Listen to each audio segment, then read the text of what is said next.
இதான் நான். என் பேர் கார்த்திக். இன்ஜினியரிங் முடிச்சு 2 சின்ன வேலையெல்லாம் செஞ்சு அப்புறம் வேலையே இல்லாமல் ஏதாவது ஒரு பெரிய டைரக்டர்கிட்ட அசிஸ்டண்ட்டாக சேரணும்னு ட்ரை பண்ணிட்டு இருந்த நேரம் சினிமா தான் வாழ்க்கை எனக்கு. My ambition was to be a film maker. கையில் அப்பா கொடுக்குற பாக்கெட் மணியை தவிர வேற ஒன்றுமே இல்லாத ஒரு டைம், நல்ல ஃப்ரெண்ட்ஸ், நிறைய கனவுகள், அந்த மாதிரி ஒரு டைம். இன்னும் ஒருத்த வேணுமே. ஸோ காஞ்சி போய் பசுமையே இல்லாமல் வாழ்க்கை போயிட்டு இருந்த ஒரு டைம். அப்போ தான் நான் அவளை பார்த்தேன். ஜெஸ்ஸி. என்னை அடிச்சது அந்த காதல்.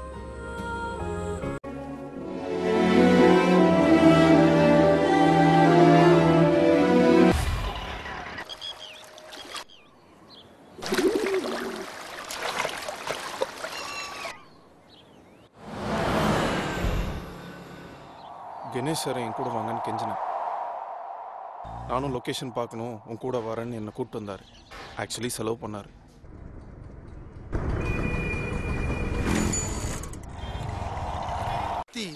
முட்டி தாண்டா தேஞ்சிடுச்சு. அடுத்தது தலைவலி வேற வந்துடுச்சு. இப்போது உன் தங்கச்சிக்கு போனை போட்டு ஜெஸ்ஸி மதர் கிட்ட உங்க வீடு எப்படி இருக்கும் ஆண்டி, உங்க வீடை சுத்தி என்னெல்லாம் இருக்கும் ஆண்டி, புட்டுக்கடலை கடை இருக்குது ஆண்டி அப்படின்னு நைஸா ஏதாவது ஒரு க்ளூ வாங்க சொல்டா. டேய், கேரளாவை சுத்தி பார்க்கணும்னு நீ வந்திருக்கேன்றது மட்டும் எனக்கு தெரியுதுடா. ஆனா நம்ம யாரை லவ் பண்ண போறோம்னு முன்னாடியே டிசைட் பண்ண முடியுமா என்ன? காதலை தேடிட்டு போக முடியாது, அது நிலைக்காது. அதுவா நடக்கணும். நம்மளை போட்டு தாக்கணும், தலைகீழ போட்டு திருப்பணும், எப்பவுமே கூடவே இருக்கணும். அதான் ட்ரூ லவ். இந்த பையன் இவன் தான் சார், கார்த்திக் பேர். கார்த்திக். ஆமா. Hello sir. இன்ஜினியரிங் படிச்சிருக்கான்னு சொன்னால ஆள் பாக்குறது ஹீரோ மாதிரி இருக்கானே. ஏன் நடுவுல நடிக்க சான்ஸ் கிடைச்சா ஓடிடுவானா? இல்ல சார், ஸ்மார்ட் சார், நல்லா ஒர்க் பண்ணுவாங்க. டைரக்ஷன் டிபார்ட்மெண்ட் தானே. ஏன் அடுத்த படம் கேமராமேன் இவர் தான். இவர் என்னோட டச்ல இருப்பாரு, நீ இவரோட டச்ல. 2 வாரம் வெயிட் பண்றியா? சார் வெயிட் பண்ணணும். இப்பவே அந்த பொறுமையெல்லாம் மெயின்டைன் பண்ணணும். சினிமாவில் ரொம்ப முக்கியம் பொறுமை. அதுக்காக இவ்வளோ பொறுமையாக தலையாட்டுற.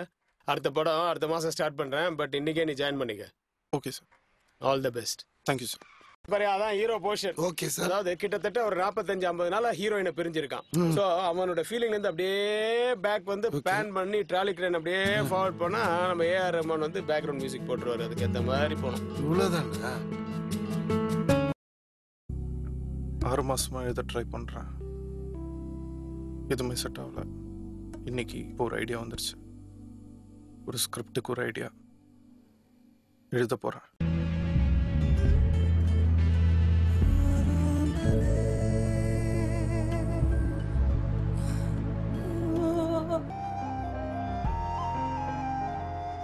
யாரையாவது தேடி பிடிக்க முடியுமா? காதலிக்கணும்னு தேடி போனா அது காதல் இல்லை ஜெசி. அதுவா நடக்கணும். நம்மளை போட்டு தாக்கணும், தலைகீழ போட்டு திருப்பணும். உன்னை பார்த்தப்போ எனக்கு ஆன மாதிரி, என்னை பார்த்தப்போ உனக்கு ஆன மாதிரி. லவ் நம்ம 2 பேருக்குள்ள இருந்தது வாஸ் பியூட்டிஃபுல் ஜெசி. இந்த வழி எனக்கு பிடிச்சிருக்கு. தேங்க்யூ ஜெசி. உன்னால தான் இந்த படமே.